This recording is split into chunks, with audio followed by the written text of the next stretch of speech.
کہ تہجد کی نماز کس طرح سے پڑھی جائے۔ عام طور پر ہم جیسے نمازیں پڑھتے ہیں تہجد کی نماز بھی ایسے ہی پڑھی جاتی ہے، اس کے پڑھنے کا کوئی الگ طریقہ نہیں ہے۔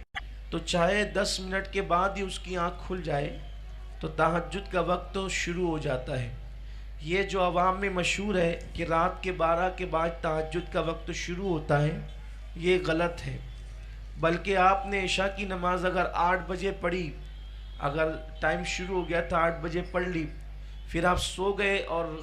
8:30 بجے ہی آپ کی آنکھ کھل گئی، تو بھی اب آپ تہجد پڑھ سکتے ہیں، لیکن اس کا افضل ترین وقت رات کا آخری پہر ہے۔ رات کا آخری پہر اس کا افضل ترین وقت اس لیے ہے کہ حدیث پاک میں آیا ہے کہ اللہ کے حبیب مصطفیٰ کریم صلی اللہ علیہ وسلم فرماتے ہیں کہ رات کے آخری پہر میں ہر شب یعنی ہر رات اللہ اپنی شان کے مطابق پہلے آسمان پر نزول اجلال فرماتا ہے، اور وہ اپنے بندوں سے فرماتا ہے میرے بندوں میری بندیوں مانگو کیا مانگنا ہے۔ تو اس وقت تہجد کا اور دعاؤں کا افضل ترین وقت ہے، اس لیے بزرگوں سے یہی ثابت ہے کہ وہ رات کے آخری پہر میں تہجد کی نماز پڑھا کرتے تھے۔ لیکن اگر کوئی پہلے پہر میں بھی پڑھ لے تو تہجد ادا ہوگی، ثواب ملے گا، اس کے لیے سونا شرط ہے، اور نہیں سو سکتے تو کم سے کم اونگ لینا کہ تھوڑی سی غفلت طاری ہو جائے، اس کے بارے میں حکم فرمایا گیا ہے۔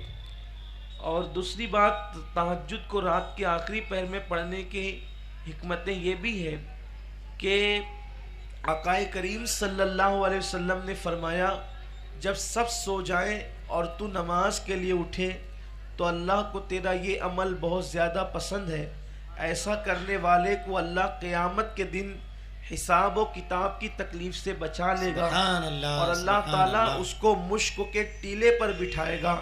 جو بندہ اس وقت نماز پڑھتا تھا جب سب سوئے ہوتے تھے۔ اور اکثر رات کے آخری پہر میں سب سو جاتے ہیں، لوگوں کی اکثریت سو جاتی ہے، تو اس وقت نماز پڑھنے کا